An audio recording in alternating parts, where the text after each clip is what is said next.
Bonjour et bienvenue sur Parole de Leader. Je suis Hubert Calais-D'Amato et je vous propose aujourd'hui une conversation avec un expert de la communication, Frédéric Fougerat, qui est directeur de la communication du groupe Foncia et qui a travaillé auparavant dans des groupes aussi différents que le groupe Elior ou le groupe Altran, et avec qui nous allons parler aujourd'hui de communication de crise et des qualités du communicant de crise. Bonjour Frédéric. Bonjour Hubert. Alors tout d'abord, on a beaucoup parlé de com de crise récemment parce qu'on est dans une crise mondiale qui nous concerne tous. Aujourd'hui, on voudrait parler des qualités humaines et managériales nécessaires pour les équipes de communication qui doivent mener cette crise. Et donc, est-ce qu'on pourrait établir ensemble ce portrait robot du parfait communicant de crise ? Et pour commencer, est-ce que tu peux nous donner une définition de la crise ? Qu'est-ce que c'est qu'une crise finalement ? On a tendance à tout baptiser crise, un incident, un accident. Alors je ne sais pas si on a tendance à tout définir comme étant une crise. On a souvent, dans nos sociétés ou dans nos vies professionnelles, tendance à tout caractériser comme des urgences. Alors la crise, c'est pas forcément l'urgence, mais la crise, c'est probablement toute situation inattendue, exceptionnelle, accidentelle, sensible. Je pense que la sensibilité participe beaucoup à la définition de la crise. Alors, les crises sont probablement très compliquées à définir en une seule définition parce qu'il y a énormément de crises. Elles peuvent être environnementales, politiques, humaines, technologiques. Mais voilà, la crise, ça va être tout ce qu'on va devoir affronter, à gérer, qui n'est pas prévu, qui est particulièrement sensible, qui a un certain degré d'urgence, dans laquelle il va y avoir de l'émotion, dans laquelle il va y avoir du risque, dans laquelle il va y avoir de l'humain. C'est cet ensemble de choses qui, je pense, peuvent participer à la définition de la crise. Si on prend l'ensemble des phénomènes qu'on peut rassembler sous le mot crise, que tu viens de décrire, quelle est pour toi la qualité vraiment indispensable pour conduire une com de crise ? Je dirais que si on ne peut garder qu'une qualité, je dirais que c'est le sang-froid. Et le sang-froid, en fait, ça correspond à deux forces, probablement une force de caractère. Donc peut-être que tout le monde n'est pas capable de gérer une crise. C'est vraiment il y a une dimension personnelle et une dimension de force de caractère. Mais c'est aussi une force professionnelle qui demande d'avoir été préparé, d'avoir été entraîné, d'être organisé. Parce que dire qu'il faut savoir faire preuve de sang-froid, c'est une chose. Mais si on est dans une situation où rien n'est prêt, rien n'est préparé, rien n'est organisé pour affronter la crise, alors le sang-froid va pas servir à grand-chose. Donc si je comprends bien, il y a trois choses différentes. Il y a une qualité essentielle qui est plus proche du savoir-être quelque part, de la personnalité intime de l'individu, qui est le sang-froid, parce que c'est difficile d'apprendre le sang-froid quelque part. Exactement. Il y a la préparation, et puis il y a les compétences techniques du communicant. Technique, quand je dis technique, c'est au sens large professionnel du terme. Exactement. Enfin, ce sang-froid, il doit reposer sur une force de caractère, mais c'est aussi sur une force professionnelle et les compétences que tu viens d'évoquer.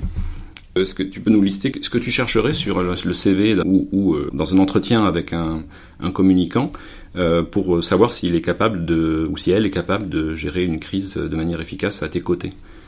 Je dirais que je suis à la recherche dans ce genre de situation de 4 types de compétences qui sont, comme on l'évoquait juste avant, pour la qualité, qui peuvent relever et du personnel et du professionnel. Il n'y a pas forcément de hiérarchie, mais je dirais pour commencer la capacité d'analyse. La capacité d'analyse, c'est être capable d'écouter, c'est être capable d'observer, savoir un certain sens de la synthèse, ce qui permet de donner une vision d'ensemble et de permettre d'avoir aussi une vision stratégique de la situation dans laquelle on est et de la crise que l'on a à gérer. Les deux autres points que je mets en un seul, mais c'est le savoir faire preuve de discernement et savoir faire preuve d'empathie. Ce sont peut-être deux des compétences qui sont les plus difficiles à trouver chez les gens. Dans les services de communication, ça manque beaucoup.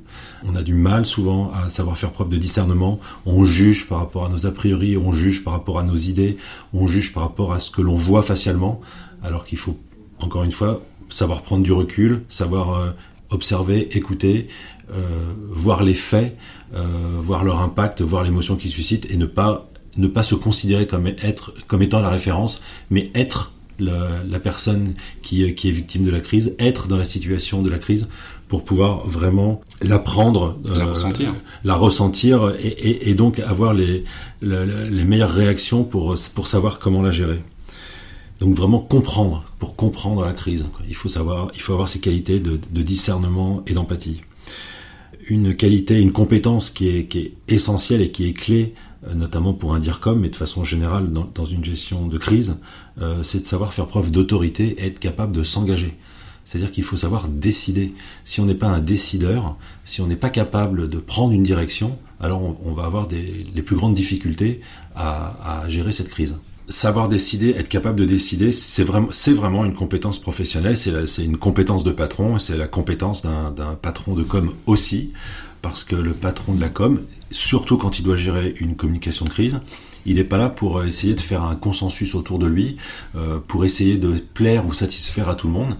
Il doit s'engager, il doit prendre des directions. Donc il doit prendre ses responsabilités quelque part. Il doit prendre ses responsabilités. Et ses responsabilités, c'est parler, c'est se taire, c'est donner certaines informations, ne pas donner d'autres informations. C'est ce que j'appelle s'engager. En fait, il faut y aller, à commencer par décider si on communique ou pas. Mais ne pas communiquer, c'est un acte de communication. Bien sûr. Mais ne pas communiquer, c'est pas se mettre la tête dans le sable et faire l'autruche.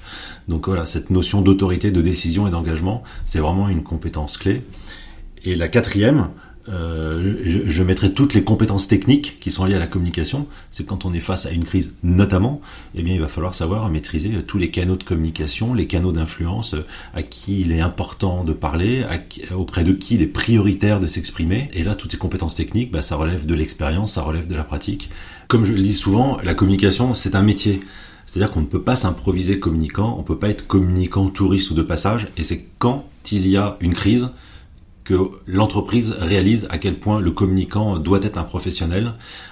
C'est vraiment la crise est un révélateur du besoin de professionnalisme dans la communication, et c'est surtout pas au moment de la crise on doit se rendre compte ou réaliser que on s'est entouré de gens très sympathiques mais dont la communication n'est pas leur métier et qui là mettent en difficulté l'entreprise.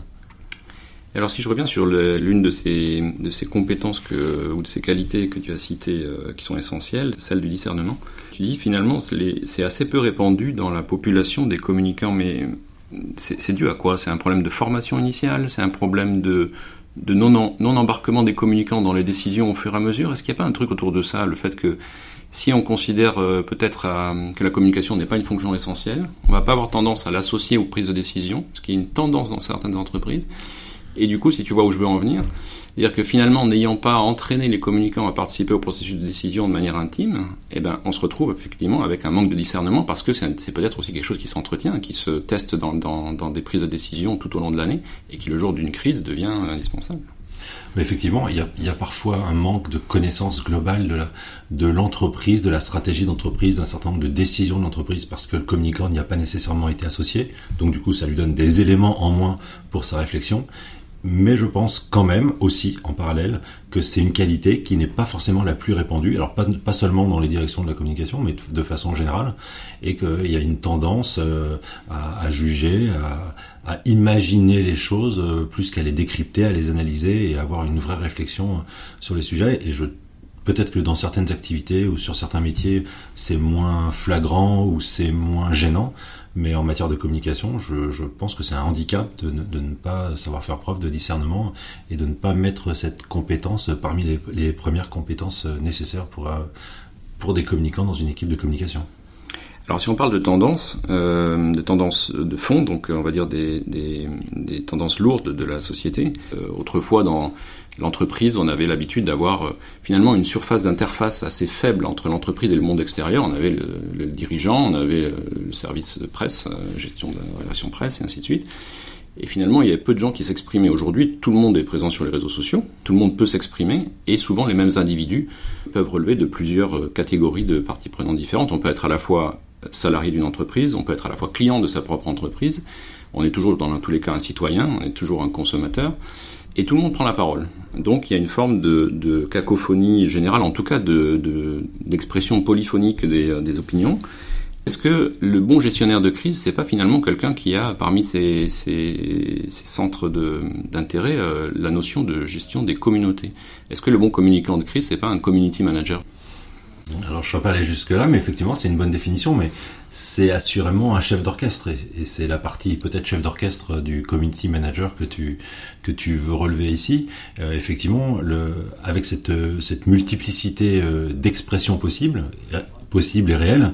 On a cette multiplicité aussi d'informations, parce que finalement il y a des informations de toutes sortes, notamment pendant une crise, qu'il faut aussi savoir organiser, mettre en cohérence, pour pas que toutes les expressions interviennent en même temps, ce qui participe à la cacophonie, voire au trouble. Parfois on l'a vu pendant notamment la gestion de la Covid, notamment au début, avec des injonctions contradictoires qui font que la communication est absolument incompréhensible et illisible. Et ça peut arriver à n'importe quelle entreprise, n'importe quelle organisation d'être dans cette situation d'injonction contradictoire. Donc oui, sans dire que c'est un community manager, ou alors un community manager au sens communication de crise, terme, oui. Au sens très large du terme. Oui, le communicant, le DIRCOM est un vrai chef d'orchestre, mais d'ailleurs c'est sa fonction de façon générale, pas seulement en situation de crise, parce qu'il a beaucoup à coordonner, à organiser, à hiérarchiser. C'est lui qui doit porter une vision globale du sujet. J'ai toujours milité pour que dans une entreprise, il y ait un seul DIRCOM. Et il peut pas y avoir de façon égale un directeur ou une directrice de la communication corporate, et puis un ou une autre de la communication interne, puis un ou une autre de la communication financière, parce qu'à ce moment-là, qui porte la vision ? Finalement, on a autant de visions que de personnes qui sont en charge de la communication, et du coup, l'entreprise n'a plus de vision. Donc c'est ce côté chef d'orchestre et ce côté vision globale du sujet, elle me paraît essentiel. Et quand il s'agit de gérer une crise, alors là, elle est carrément plus qu'essentiel. Cette vision globale, c'est aussi la vision globale des risques. La vision globale, on parle de communication de crise, c'est cette vision globale des risques. Quand je parle de risque, par exemple, c'est est-ce que le propos que je vais porter dans un communiqué de presse pour informer une certaine cible, est-ce qu'il ne risque pas d'avoir un impact négatif sur d'autres cibles, par exemple sur les réseaux sociaux ? Quand je communique en interne, en passant un certain nombre d'informations, est-ce qu'une personne en interne ne risque pas de reprendre cette information en la publiant avec une bonne ou une mauvaise intention, et cette information va avoir un impact négatif sur l'entreprise parce qu'elle n'avait pas vocation à être publique. Donc en fait, cette vision du sujet et cette vision des risques, elle doit être portée par une personne, donc par ce chef d'orchestre ou ce community manager comme tu l'appelles. Quelqu'un qui a une forme de cartographie mentale globale de l'ensemble des parties prenantes. Exactement. Et donc de la même façon qu'il y a cette connaissance du sujet et cette connaissance des risques, aussi cette vision et cette connaissance des solutions et donc de leurs impacts, et aussi des différents acteurs de la crise. Parce que si chacun pense à ses acteurs ou à ses propres parties prenantes, mais en ignorant tout des autres, alors du coup on peut mettre en œuvre une cacophonie. Donc c'est même pas que ça va alimenter la crise, c'est que ça va foutre le bordel dans la crise. Ça va ajouter la crise à la crise. Alors j'ai une référence que j'ai en tête, c'est celle que tu connais, celle de l'école dite processuelle, Christophe Roux-Dufort, qui disait à propos de la crise que c'est un processus qui, sous l'effet d'un événement déclencheur, met en éveil une série de dysfonctionnements. Alors c'est pas la seule définition de la crise, il y en a d'autres évidemment, mais parmi les théories de la crise, il y a celle-là qui a été pas mal d'influence. Et du coup, est-ce que le meilleur gestionnaire de crise, c'est pas celui qui travaille sur la crise avant même qu'elle survienne, qui prépare l'entreprise, l'organisation à une crise possible, celui qui met au jour quelque part les dysfonctionnements internes pour préparer la réponse en cas de crise. Et du coup, où est-ce qu'on met le curseur ? Ça fait beaucoup de questions. Hein. Et du coup, où est-ce qu'on met le curseur entre les investissements, le temps que tu investis dans la préparation d'une crise potentielle et le temps ou l'énergie, les efforts, etc., que tu mets dans la réparation des effets d'une crise, en fait. Alors ça fait beaucoup de questions, je vais essayer de le résumer en 3 mots et puis en explication derrière ces 3 mots. Moi, je pense que la bonne façon de gérer une crise, c'est effectivement de l'avoir anticipée. Et cette anticipation-là, ça passe pour moi, 1, par le professionnalisme, et la gestion de la crise de façon générale, 1, par le professionnalisme, 2, par l'anticipation, la préparation, 3, par la réactivité. Le professionnalisme, encore une fois, comme je le disais, on ne peut pas s'improviser communicant, on ne peut pas s'improviser gestionnaire de crise. Donc ça veut dire que pour aborder ces sujets, pour traiter ces sujets, on a besoin de gens qui ont des compétences, qui ont une expérience, qui ont vécu des choses. Personnellement, j'ai vécu énormément de crises dans le secteur public, dans le secteur privé, des crises de toute nature. Évidemment, quand une crise survient, j'ai un certain nombre de réflexes, j'ai un certain nombre de souvenirs, de choses qui fonctionnent, de choses qui ne fonctionnent pas, de choses qu'il ne faut surtout pas faire, de réflexes. Donc voilà, je suis pas un super-héros, je suis juste un mec qui bosse depuis 30 ans dans la communication et qui du coup a une expérience.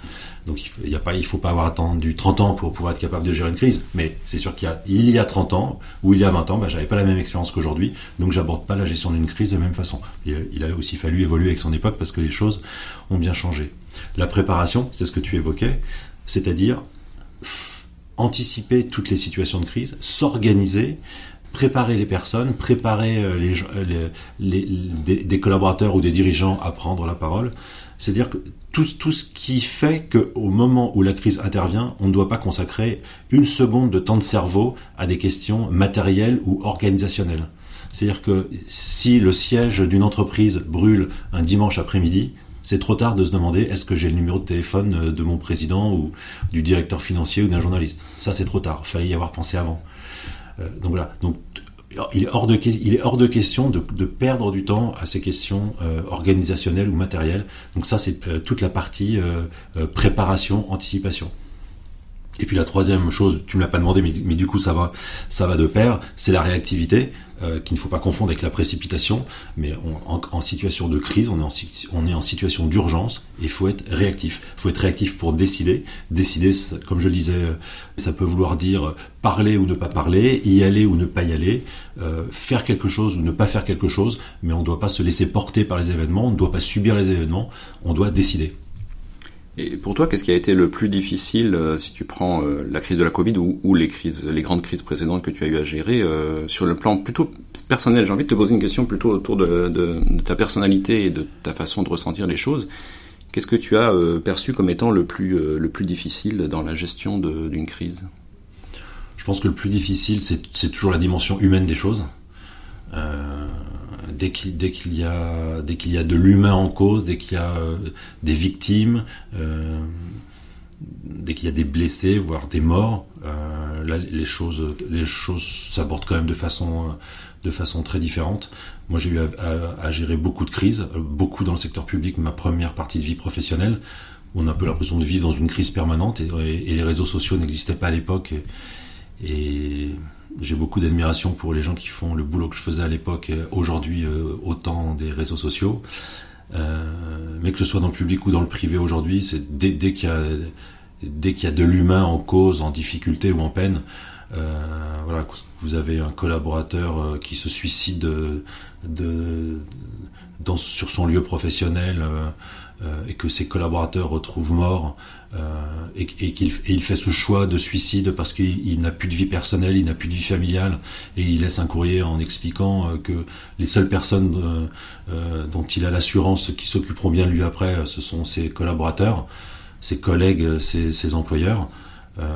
C'est une situation très compliquée à gérer, et vous avez la situation de la personne qui s'est tuée, la gestion de sa famille, mais aussi tout le traumatisme que ça va créer sur l'ensemble des gens qui ont vécu la scène, qui apprennent la scène, les gens qui connaissaient la personne. Enfin, il y a une dimension humaine qui est très compliquée à gérer. C'est pour moi ce qu'il y a de plus, ce que j'ai eu à vivre de plus compliqué. J'entends l'émotion dans ta voix quand tu en parles, donc je pense que ça doit être quelque chose de effectivement fort. On bascule dans une autre dimension quelque part. Oui, complètement. Enfin, dès qu'on sort à la limite, la gestion de crise, ça peut parfois être excitant, enivrant, quand elle est technique, quand elle est stratégique, quand il faut réfléchir à comment s'en sortir, quand il faut chercher des solutions, trouver des astuces, faire des bons coups. J'ai horreur du mot coup parce que je suis pas un communicant de la communication facile, celle du bon coup qui n'est pas durable mais qui fait plaisir 5 minutes. Je suis plutôt un communicant du contenu et du durable, mais on a toujours des petites satisfactions à un moment ou à un autre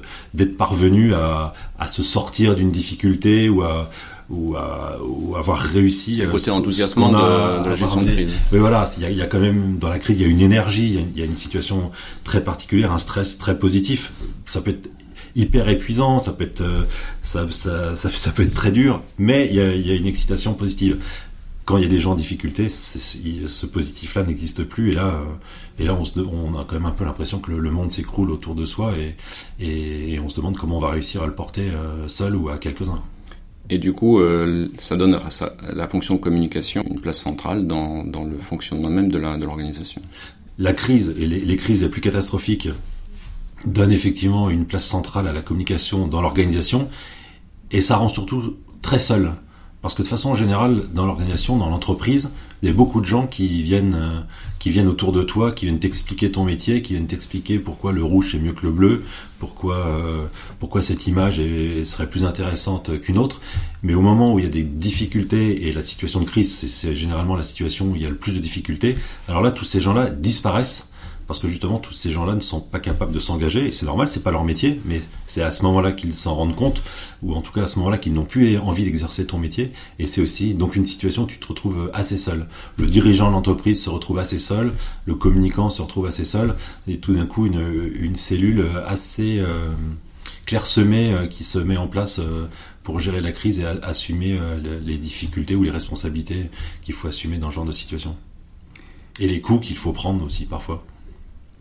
Je trouve que c'est une belle façon de parler de la noblesse du métier de communicant. Et du coup, je te remercie pour tes réflexions et partager ton expérience avec nous. Mais merci à toi pour cette invitation surtout et pour ce moment d'échange. On était aujourd'hui avec Frédéric Fougerat, DIRCOM de Foncia, et je vous dis à très bientôt sur Parole de Leader.